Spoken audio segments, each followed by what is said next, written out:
I want you to do something for me right now. Open your Spotify or your Apple Music. Go to your library and be honest with yourself about how many of those songs are actually from before you were born or from when you were too young to even understand what music was. Because I did that recently and what I found surprised even me. A Gen Z kid from Nigeria sitting here with Brandy, 2Baba, Wande Coal, Beyonce, Rihanna and D'banj, taking up more space in my most played than anything that dropped in the last 2 years. And I started asking myself why. Why does music from an era I didn't even fully live through hit me deeper than most of what's being made right now, specifically from my generation? That question kept me up, and today I'm going to answer it honestly.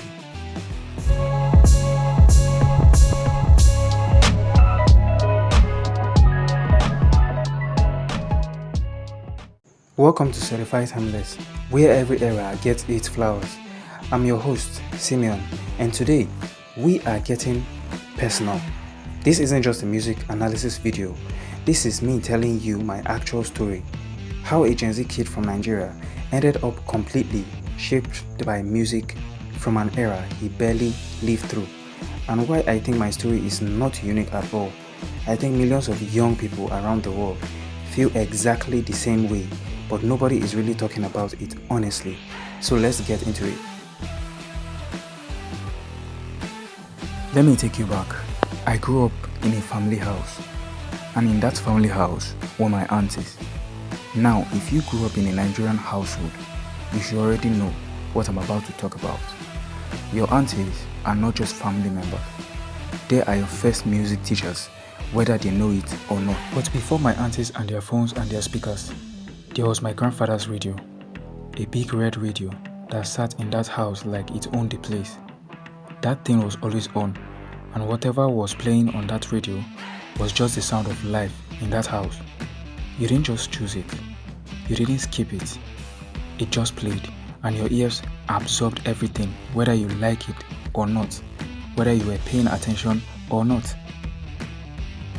That red radio was my first introduction to music as something that fills a space, something that lives in a home, something that becomes part of your memory without you even trying to remember it. Then my aunties added their own layer on top of that foundation. These women were playing everything, and I mean everything. Brandy, Beyonce, Rihanna, Sean Kingston. That was the international side, but then on the Nigerian side, it was D'banj, Wande Coal, Timaya, 2Baba, formerly known as Two-Face, the artists who were defining what Nigerian music sounded like in the early 2000s and early 2010s. I wasn't choosing this music. I wasn't curating a playlist. I was just a kid existing in a house where this was the soundtrack. It was coming from that red radio, from speakers in the living room, from phones in the kitchen, from someone's room down the hall. It was everywhere all the time, and without realizing it, that music was doing something to me. It was calibrating my ears. It was setting a standard inside me for what music should feel like. A standard that most of what I hear today honestly struggles to meet. And here's what's interesting. I didn't appreciate it at that time. You never do. When you are young, you just want what's current, what's new, what your mates are talking about. But as I got older and started discovering those songs again on my own terms, something happened. They hit different. They hit deeper, like something in me already knew them even before I consciously remembered them. Let me start with Brandy, because Brandy is a perfect example of what I mean. If you are a young person who has never properly listened to Brandy, not just heard her in passing but actually sat down and listened, you are missing something serious. The vocal layering on her records, the harmonies she stacks on top of herself, the runs that feel effortless even when they are technically demanding. Brandy was doing things with her voice in the late 90s and early 2000s that most current artists aren't even attempting. And Beyonce in that era, Dangerously in Love, Birthday, she was performing at a level of vocal and artistic ambition that felt genuinely limitless.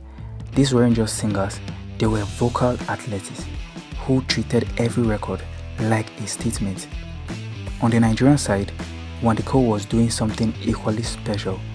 His voice has a texture and a warmth that is so distinctly his. Mushin to Mohit's era, Wandiko was untouchable, and To Baba, African Queen, True Love, songs that carried so much emotion that they didn't need to be loud or complicated. They just needed to be honest. And they were.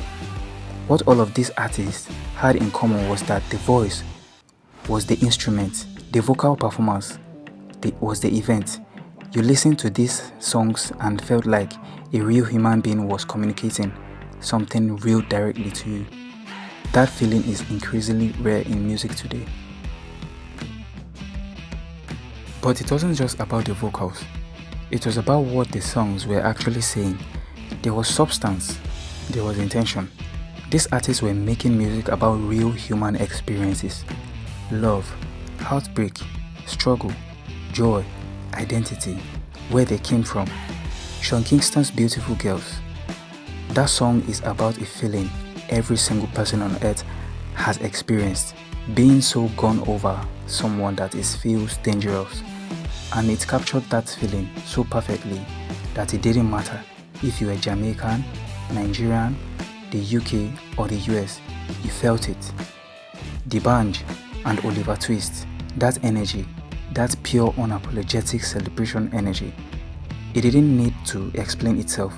It just made you want to move and feel alive. Timaya singing about where he came from, the struggles, the hustle, that connected to something real in people across the continent. These songs had a point. They were trying to make you feel something specific, and they succeeded because the artists behind them actually lived what they were singing about. There was authenticity baked in the music that you could feel even as a child who didn't fully understand the words. Here is something that took me a while to articulate, but is one of the biggest reasons old school music hits differently. The production felt human. You could hear real instruments, you could hear real drums, you could hear real bass lines and real guitar and real piano. Even when it was electronic, it had warmth to it. It had texture. The production on a Brandy record felt like a whole world you could live inside. The production on a To Baba record felt like it came from the ground. Like it was built from the soil of where it came from.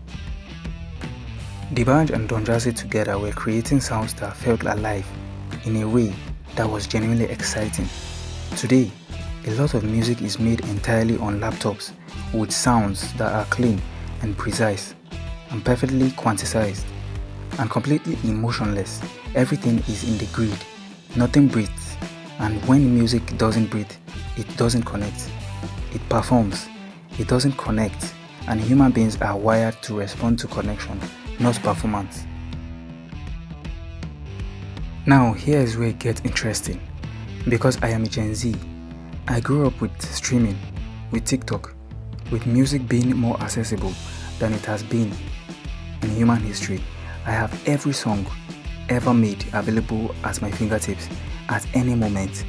And with all of that access, with all of those options, I keep going back to the same era, the same artists, the same songs. And I don't think I'm alone. I see it everywhere. Gen Z kids making videos about artists from the 90s and 2000s. Gen Z kids discovering Brandy and going crazy in the comments. Gen Z Nigerians rediscovering early D'banj and Wandiko and posting about how different it hits.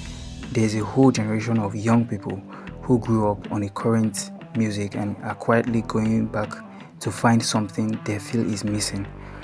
And what we are finding is that the music our parents and aunties and older siblings played actually had something in it that a lot of current music doesn't.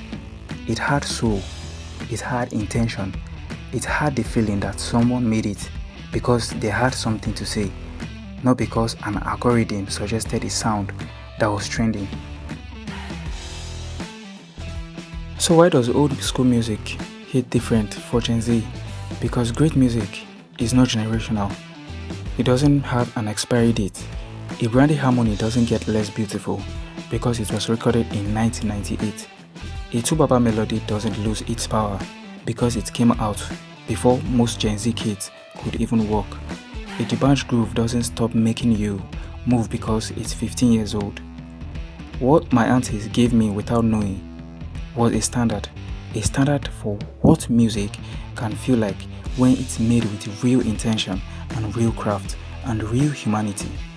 And now that I have that standard, I can't unhear it, I can't unfeel it, and honestly, I don't want to, because that standard is exactly why I started Certified Timeless, to give every era its flowers, to remind people that the music that shaped us, regardless of when it was made, deserves to be celebrated and understood and passed on to the next generation, just like my aunties passed it on to me. So, that's my story, and I know a lot of you have one just like it.